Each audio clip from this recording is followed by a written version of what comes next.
Kitab Hakim-Hakim. Sesudah Yosua mati, orang Israel bertanya kepada Tuhan, siapakah daripada kami yang harus lebih dahulu maju menghadapi orang Kanaan untuk berperang melawan mereka? Firman Tuhan, suku Yehudalah yang harus maju. Sesungguhnya telah kuserahkan negeri itu ke dalam tangannya. Lalu berkatalah Yehuda kepada Simeon, saudaranya, majulah bersama-sama dengan aku ke bagian yang telah diundikan kepadaku.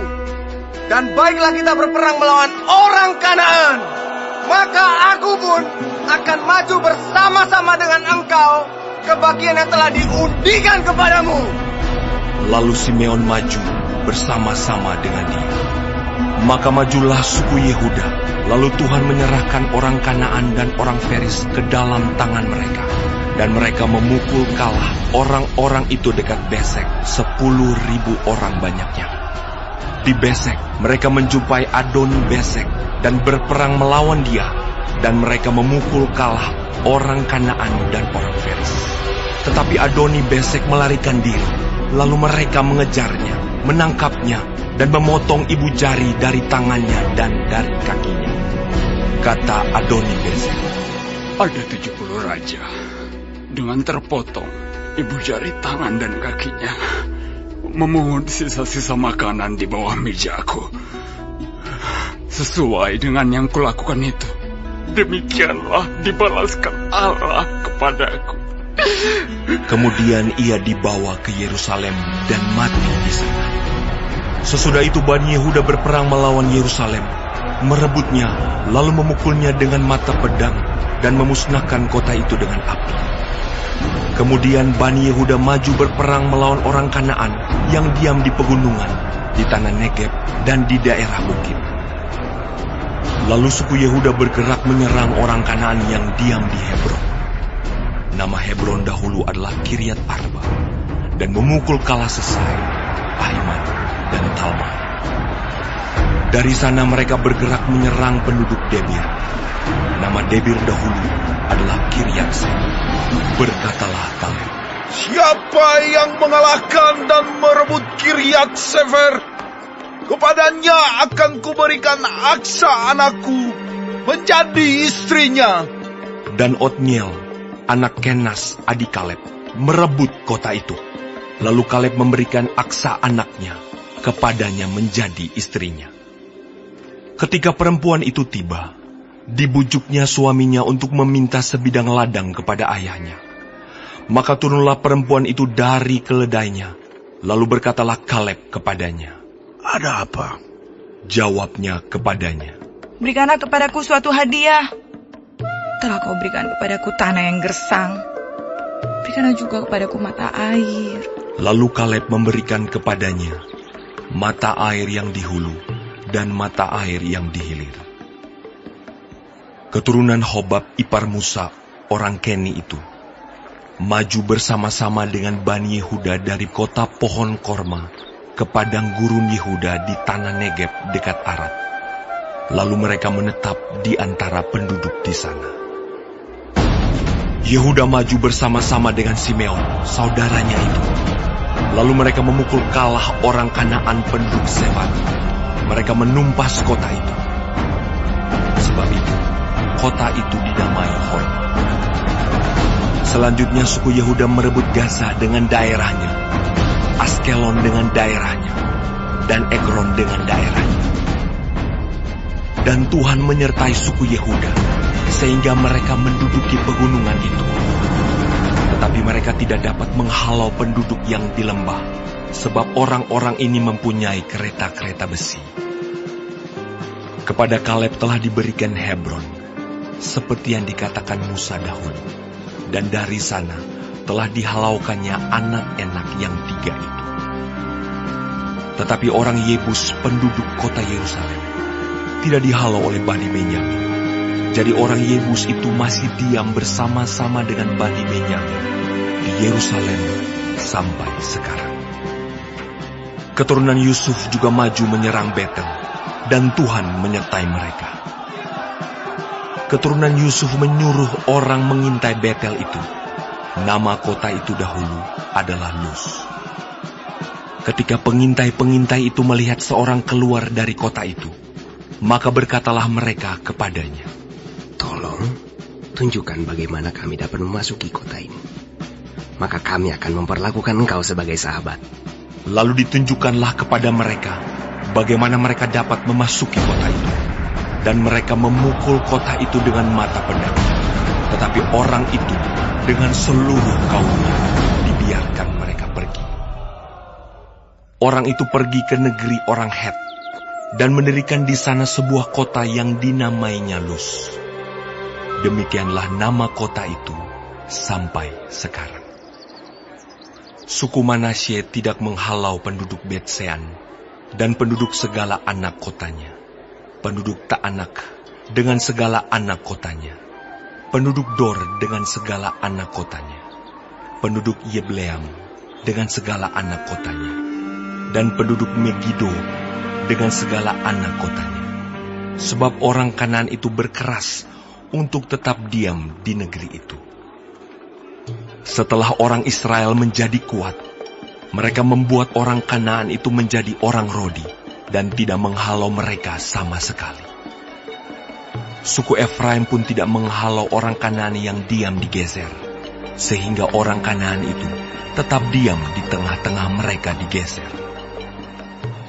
Suku Zebulon tidak menghalau penduduk Kitron dan penduduk Nahalol, sehingga orang Kanaan itu tetap diam di tengah-tengah mereka, walaupun sebagai orang Rodi.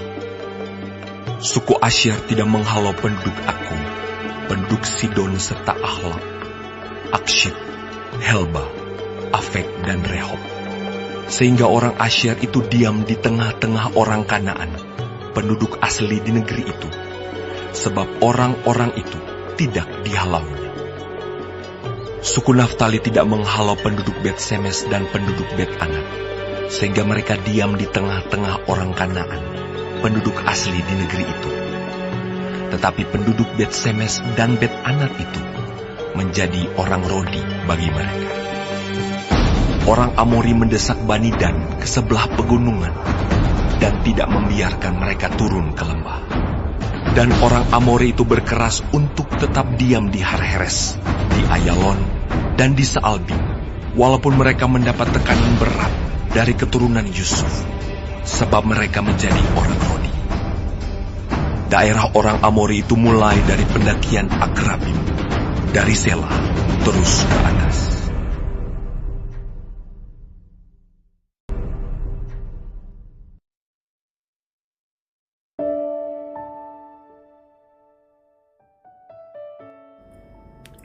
Shalom saudara-saudaraku yang kekasih di dalam Tuhan Yesus Kristus.